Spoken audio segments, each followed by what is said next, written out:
Good afternoon, excellent people. It is Sunday, April the 11th, and today I want to talk about blame and resentment. And in particular, I want to talk about how I feel like these things get in the way of our pursuit of excellence. So let me just jump right into some examples.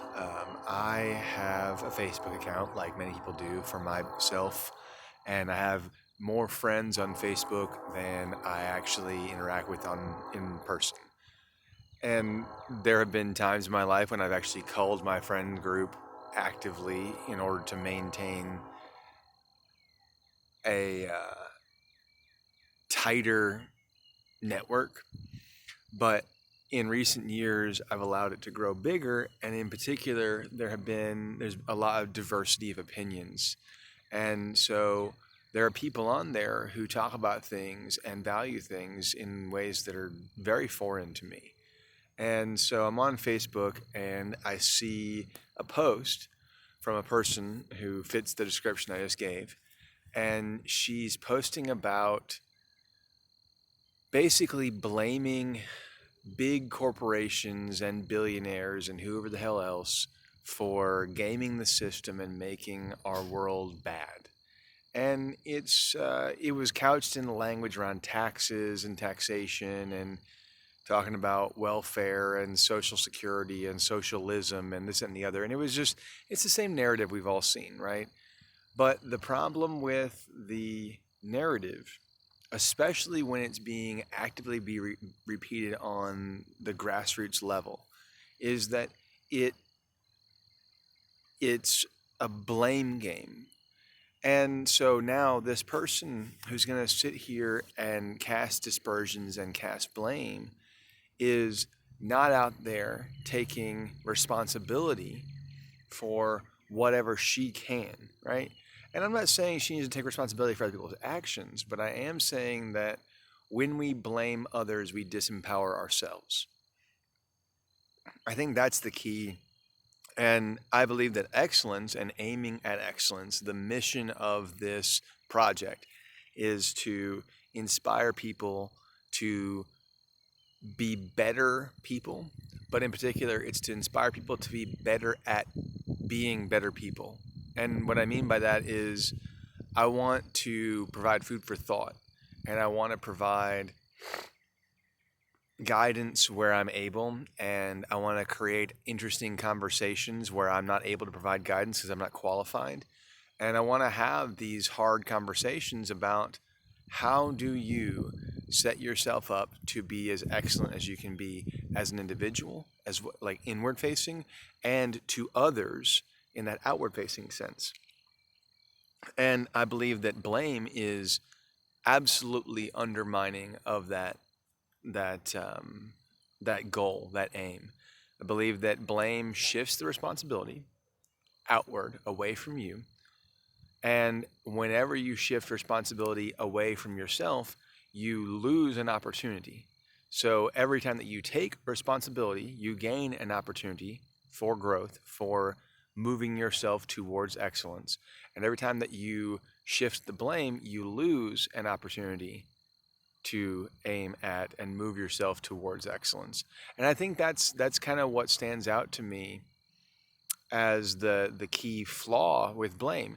And I do, blame is rooted in the desire for justice, right? And I get it. I really do. I mean, I think that I have a strong sense of right and wrong, and I have a strong desire to see justice in the world. And so I get why blame is a consequence of people trying to bring about justice.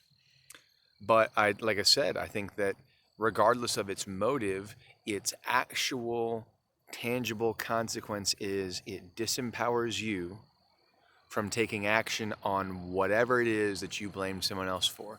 So if you blame someone else for gaming the system, then you get to not be responsible for the system. You don't get to be, you're no longer responsible for the system. You're no longer responsible for how people interact in the system, and you get to just wash your hands. Except you still have to live in the world where that system operates. You can't just pretend that you're going to just walk out there and make a new system overnight. And, you can get tangled up in revolutionary action and people talking about, upending the table and starting over. But the only thing that results in is violence and mayhem. And it's not the way to do it. What you do is you take responsibility for what you have. You act on every opportunity available to you to make a difference. And you don't waste your time blaming others. And I said at the beginning, we're going to talk about blame and resentment. And I would say that one of the biggest consequences of blame is then you live in resentment, because what happens is you shift responsibility away from yourself, you put it on someone else, and then you resent them for not doing what you think you would have done if you were in their shoes.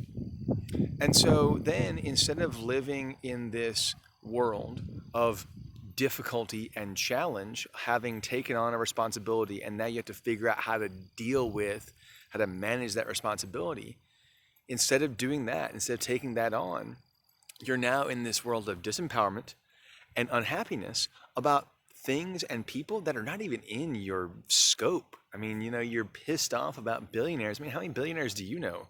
I mean, I'm going to post this on LinkedIn, so maybe some of you guys actually know billionaires, but I don't know any billionaires.